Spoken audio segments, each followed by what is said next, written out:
어제 더불어민주당 이재명 대표의 위증교사 혐의 1심 무죄 판결 이후 정치권에는 적지 않은 파장이 계속되고 있습니다. 국회 취재기자 연결해서 자세한 내용 들어보겠습니다. 문승욱 기자.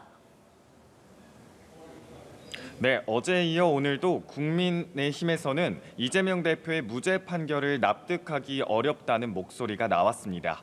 한동훈 대표는 오늘 오전 기자들과 만나 판결은 존중한다면서도 공감하지 못하는 부분들이 많이 있다고 말했습니다.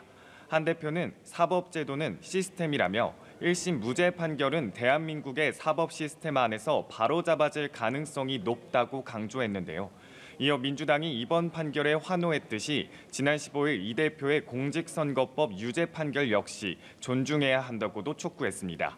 추경호 원내대표도 오전 회의에서 민주당이 이 대표의 공직선거법 유죄 판결 당시 정치 판결이라고 비난했던 걸 언급하면서 유리한 판결에 사필 규정이라는 건 위선적 태도라고 꼬집었습니다. 반면 민주당은 재차 이번 판결을 환영했습니다. 박찬대 원내대표는 오전 회의에서 너무나 당연한 결과, 진실과 정의의 승리라고 표현했습니다. 이어 애초부터 윤석열 정권, 정치검찰의 말도 안 되는 보복 수사와 억지 기소였다고 비난했습니다. 한편 이재명 대표의 1심 선고가 마무리되면서 여야는 민생 행보에 박차를 가하는 모습입니다.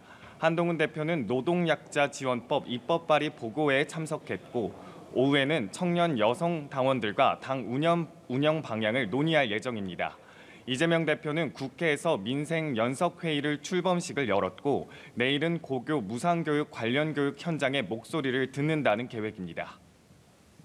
정부가 한덕수 국무총리 주재로 국무회의를 열어서 김건희 여사 특검법 제2요구 안건을 의결했는데 정치권 반응은 어떻습니까? 네, 국민의힘 추경호 원내대표는 위헌 요소를 담고 있는 법안이기 때문에 제2요구 행사를 건의드렸고 정부에서도 같은 판단을 한 것으로 본다고 말했습니다. 반면 민주당 박찬대 원내대표는 국민이 위임한 권력을 사적 이익을 위해 사용한 최악의 대통령으로 역사에 기록될 것이라고 비난했는데요. 박 원내대표는 민주당 의원들과 함께 용산 대통령실 앞에서 거부권 행사를 규탄하는 긴급 기자회견도 열었습니다. 민주당은 이와 동시에 윤석열 대통령이 거부권을 행사할 경우 특검법 재의결 시점을 당초 예정됐던 28일보다 늦추는 방안을 검토하고 있습니다. 국민의힘이 당원 게시판 논란으로 내홍에 휩싸여 있는 만큼 여권의 이탈표를 끌어내기에 가장 효과적인 시점을 찾아야 한다는 의견이 나오고 있는 건데요.